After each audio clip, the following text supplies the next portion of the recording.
Right now, we are witnessing a seismic shift in global power. While conflicts are absolutely boiling over in West Asia, creating chaos and instability, a completely different story is unfolding in the East.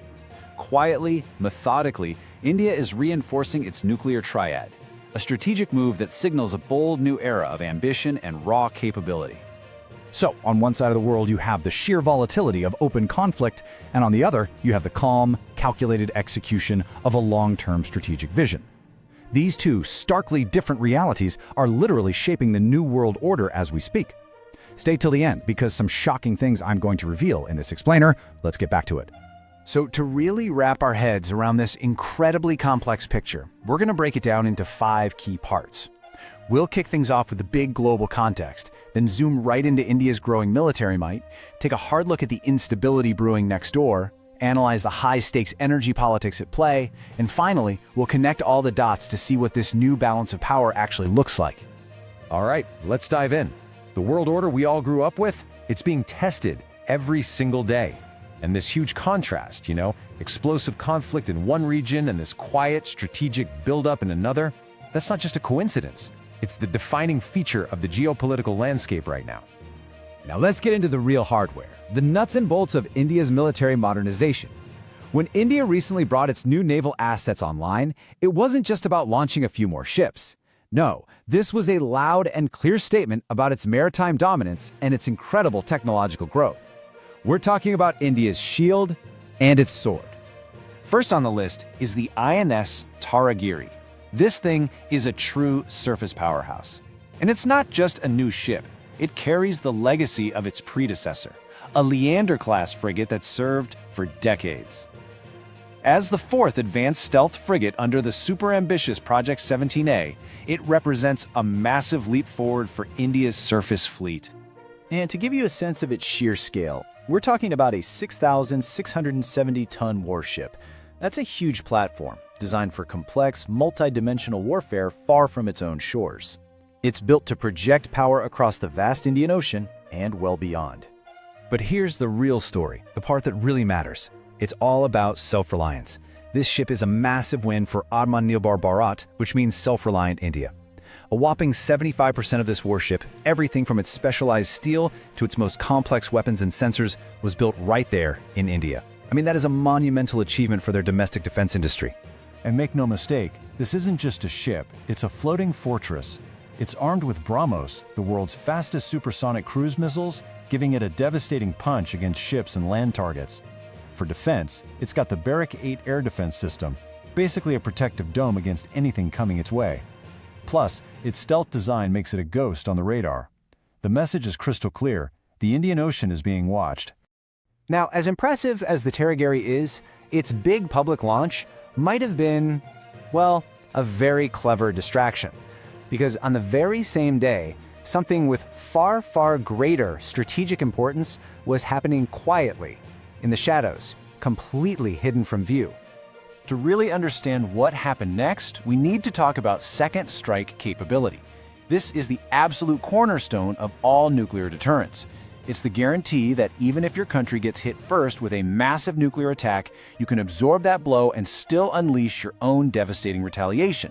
And that ultimate guarantee comes from one thing: a nuclear-powered ballistic missile submarine, an SSBN.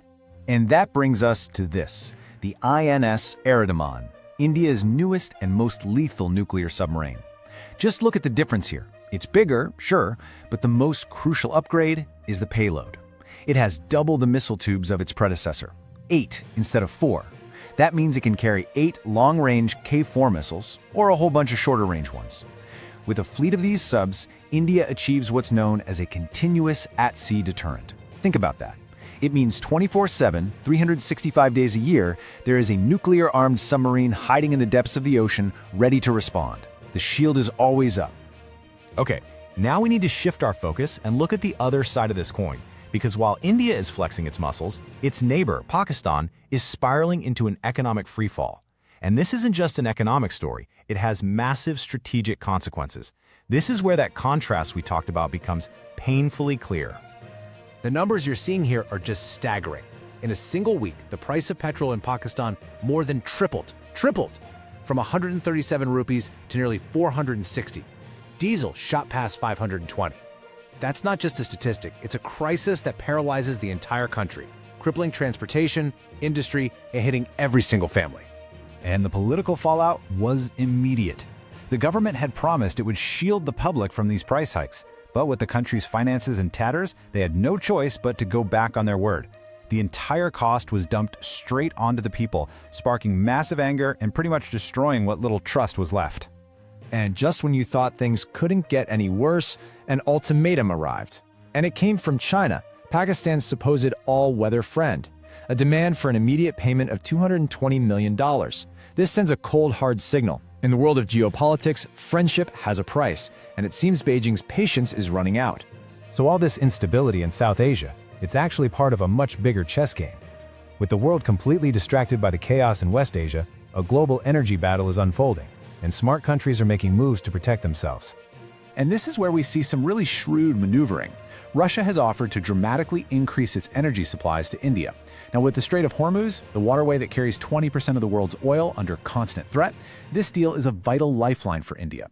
Citing its own national interest, India is essentially sidestepping Western sanctions and securing its energy future. It's pure pragmatism. So, let's tie this all together now. From the fighting in West Asia, to the economic collapse in Pakistan, to the cold calculations being made in New Delhi, all of these interconnected events are forging a new global power dynamic right before our very eyes. But there's a wild card in all of this. It's the explosive news coming out of Iran. The claim that a U.S. F-35 stealth fighter, America's most advanced jet, has been shot down. Now, if that's true, it changes everything we thought we knew about modern warfare. But it could just as easily be a brilliant piece of propaganda in a very high-stakes information war. The reports are a total mess of contradictions. The first pictures looked more like an older F-15, but Iranian state media is sticking to its guns, claiming it was an F-35, that they've captured the pilot and even stopped a U.S. rescue mission. In response, the U.S. has made stark threats against Iran's power grid.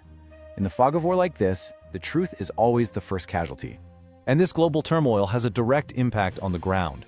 As Pakistan's economy crumbles, so does its authority. You know, people in Pakistan-administered Kashmir are now looking across the border to the Indian side. They're seeing economic development, investment, and stability, and, well, it's starting to change minds, especially when they compare it to chaos at home. And India is also preparing for the future of war. It's developing its own advanced long-range drone. This thing will be able to do high-altitude surveillance and carry out precision strikes. It's just another massive step towards complete military self-sufficiency and mastering the tech that will define tomorrow's battlefield. So this all brings us to the final, central question. Is this great divergence, a rising, self-reliant India on one side and a region facing deep turmoil on the other, is this just a temporary trend, or are we watching the new, permanent reality of the region lock into place? I'd really love to know what you think in the comments below. And if you found this analysis valuable, make sure you subscribe for all the latest updates.